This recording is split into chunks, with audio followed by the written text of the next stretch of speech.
Hey everyone, today we're changing the rear differential fluid on an M35, M45. Pretty straightforward procedure. I've already gotten the bolts loose, but first what you want to do is get yourself a 10mm hex. They look like this. Make sure it's exactly 10mm. You're going to first want to break loose this right here, the fill plug. If your fill plug does not come off, do not move on to this one. This is the drain, this is the fill. If this doesn't come off and this comes off and all your oil comes out, you won't be able to fill it back in. So make sure you get this first before you even touch this. After you get both of them loose, you're just gonna go ahead and plop. Let's get this out without making too much of a mess. So let's see.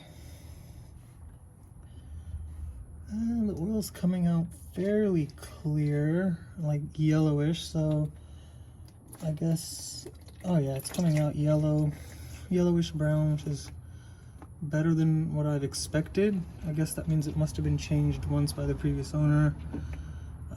So we're just gonna let that drain completely.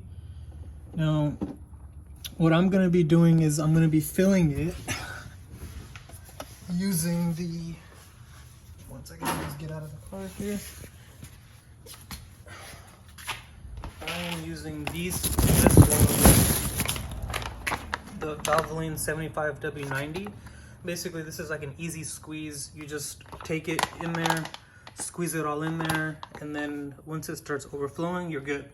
So first thing, I have the car jacked up in just one stand, because when I tried to jack it up in this one, it slipped and it came out, but when I looked, I had enough room to get in there, so I was fine. I just left it be, no big deal.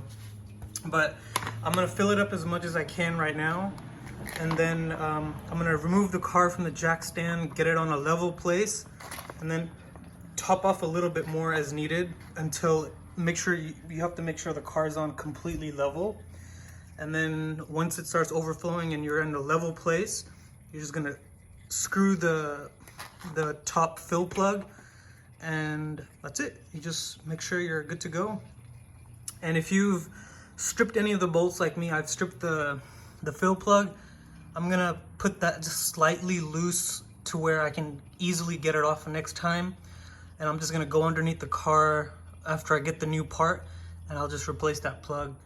But for now, it still has a little bit of thread to where I could fit in a different, not a 10mm, but I used since I stripped it, I had to use a different one to get it in there. I think it was, let me see.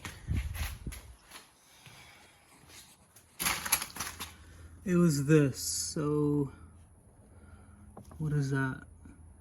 That's a 8/8? That doesn't make any sense. I think it's 3/8, sorry, yeah. 3/8. I used the 3/8 hex, and I was able to get that loose because the 10mm I had stripped it. So luckily I got it out. Yeah, 3/8, here it is. So I used that. If you strip it, use the 3/8. And then pretty much you're all done. There's gonna be a magnet underneath. So let's take a look at how horrible the magnet looks. This is from my old Sequoia. That was pretty dirty too. This is the Infiniti. Let's get it out. Honestly, it's not too bad. It does have a little bit of wear, but not nearly as bad as I expected. I am going to replace this gasket, and I'll put the part of the gasket in the link. That way you guys can get it. It was about $7 online shipped. Dealers wanted the same thing, so might as well just get them online. Save yourself your gas and trip. And pretty much that's it. It's straightforward, do it yourself.